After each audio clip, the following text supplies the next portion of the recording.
أعوذ بالله من الشيطان الرجيم. پناه وړم الله تعالی شړل شوي شیطان څخه. بسم الله الرحمن الرحيم.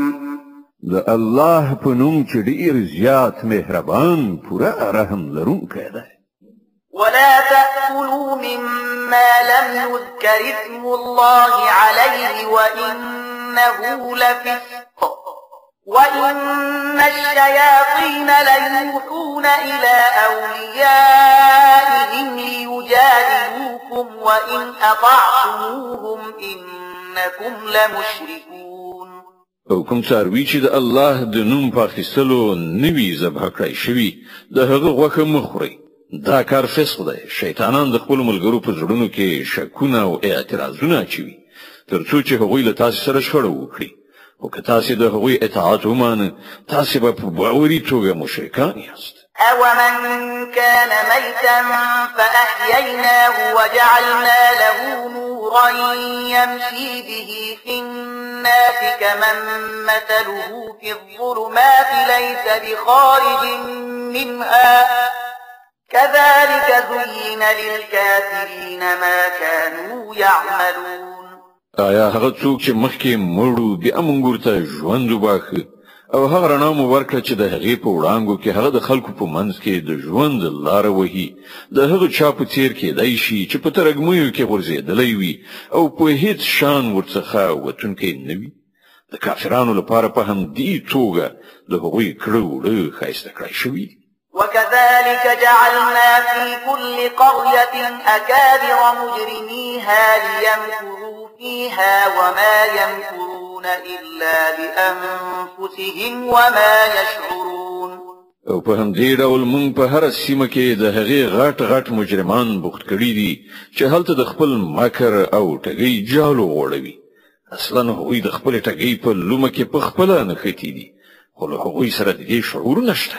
وَإِذَا جَاءَتْهُمْ آيَةٌ قَالُوا لَن نُّؤْمِنَ حَتَّى نُؤْتَىٰ مِثْلَ مَا أُوتِيَ رُسُلُ اللَّهِ اللَّهُ أَعْلَمُ حَيْثُ يَجْعَلُ رِسَالَتَهُ سَيُصِيبُ الَّذِينَ أَجْرَمُوا صَغَارٌ عِندَ اللَّهِ وَعَذَابٌ شَدِيدٌ بِمَا كَانُوا يَمْكُرُونَ.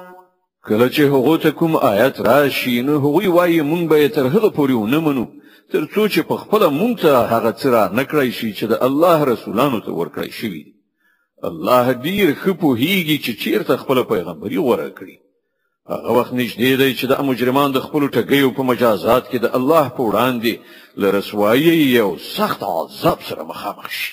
فمن يرد الله أن يهديه يشرح صدره للإسلام ومن يرد أن يضله يجعل صدره ضيقا حرجا كأنما يصعد في السماء كذلك يجعل الله الرجس على الذين لا يؤمنون.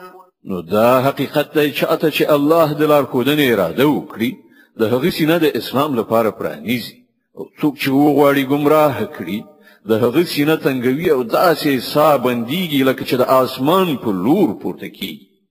په دې توګه الله له حق څخه د تیښتې او کرکې ناپاکي پر هغو کسانو مسلطوي چې ایمان نه راوړي. وهذا صراط ربك مستقيما قد فصلنا الآيات لقوم يذكرون. په داسې حال کې چې دا لاره ستا د رب سمه لاره ده او د هغه نښانې د هغو خلکو لپاره څرګندې کړل شوي دي چې نصیحت مني. لهم دار السلام عند ربهم وهو وليهم بما كانوا يعملون. د هغوی لپاره د هغو له رب سره د سلامتیا کور دی او هغه د هغې سمې کړنچارې له امله د هغوی سرپرست دی چې هغوی غوره کړې ده. ويوم يحشرهم جميعا يا معشر الجن قد استكثرتم من الإنس وقال أولياؤهم من الإنس ربنا استمتع بعضنا ببعض وبلغنا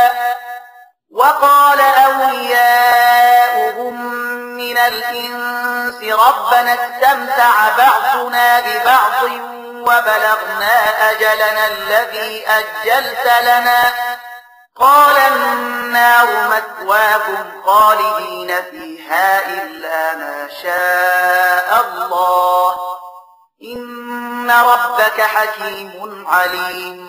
فهغه ورځ چې الله ټول خلق تر محاصرې لاندې راټول کړي په هغه ورځ به هغه پیریانو ته په خطاب وفرمایي چې اې د پیریانو ډلې تاسو خو په انساني نوې باندې خل لاس پاک کړ له انسانانو څخه چې څوک د هغوی ملګري او هغوی به عرض وکړي چې پروردګار زمونږ هر یو له بل نه پوره استفاده کړې ده او اوس مونږ هغې نیټې ته رارسېدلي یو چې تا راته ټاکلې وه. الله به وفرمایي ښه نو اوس ستاسې استوګنځی اور دی په هغه کې به تاسې د تل لپاره اوسېږئ له هغه نه به یوازې همغه وژغورل شي چې الله د هغوی ژغورل وغواړي بېشکه ستا رب د حکمت خاوند او عالم دی. وكذلك نولي بعض الظالمين بعضا بما كانوا يكسبون. وګوره په دې ډول به مونږ په آخرت کې ظالمان د هغو ګټو له امله چې هغوی په دنیا کې یو له بل سره په ملګري کېدو کولې په خپلو منځو کې سره دوستان وګرځو. يا معشر الجن والإنس ألم يأتكم رسل منكم يقصون عليكم آياتي وينذرونكم لقاء يومكم هذا قالوا شهدنا على أنفسنا وغرتهم الحياة الدنيا وشهدوا على أنفسهم أنهم كانوا كافرين. په هغه وخت کې به الله له هغو څخه دا پوښتنه هم وکړي چې اې د پیریانو او انسانانو ډلې آیا تاسو ته په خپله له همدا تاسو څخه هغه پیغمبران نه وراغلي چې تاسو ته زما آیاتونه اورول او د دې ورځې له سرنوشت نه یې ویرولئ. هغوی به وایي هو مونږ د ځان پر خلاف په خپله شاهدي وایو نن د دنیا ژوندانه دا خلک په غولونه کې اچولي دي خو په هغه وخت کې به هغوی په خپله د ځان پر خلاف شاهدي ووایي چې هغوی کافران. ذلك أن لم يكن ربك مهلك القرى بظلم وأهلها غافلون. دا شاهدی به له هغو څخه د دې لپاره واخیستل شي چې دا ثابت شي چې ستا رب په ظلم سره د کلیو تباه کوونکی نه و چې کله د هغو استوګن له حقیقت څخه بې خبره. ولكل درجات مما عملوا وما ربك بغافل عما يعملون. د هر چا درجه د هغه د کړو وړو په تناسب ده او ستا رب د خلکو د کړو وړو څخه بې خبره نه دی. وربك الغني ذو الرحمة إن يشأ يذهبكم ويستخلف من بعدكم ما يشاء كما أنشأكم من ذرية قوم آخرين. ستا رب نیاز او د رحمت خاوند دی که هغه وغواړي نو تاسې به له منځه یوسي او ستاسې په ځای به نور هغه خلک راولي چې شاته د هغه خوښه وي لکه څنګه چې تاسې د ځینو نورو خلکو له زوزات څخه راپورته کړي یاست. إنما توعدون لآت وما أنتم بمعجزين. له تاسې سره چې کوم شي وعده کیږي هغه رومرو راتلونکی دی او تاسې د خدای د عاجزولو وس نه لرئ یعنی د خدای تقدیر ته تغییر نشئ ورکولی. قل يا قوم اعملوا على مكانتكم إني عامل فسوف تعلمون من تكون له عاقبة الدار إنه لا يفلح الظالمون. اے محمد وای چې اے خلکو تاسو په خپل ځای عمل کوونکی اوسئ او زه به هم په خپل ځای عمل کوم. ژر به درته څرګنده شي چې د چا عاقبت کیږي بېشکه چې ظالمان نه بریالي کیږي. صدق الله العظیم. الله ستر رښتیا ویونکی دی.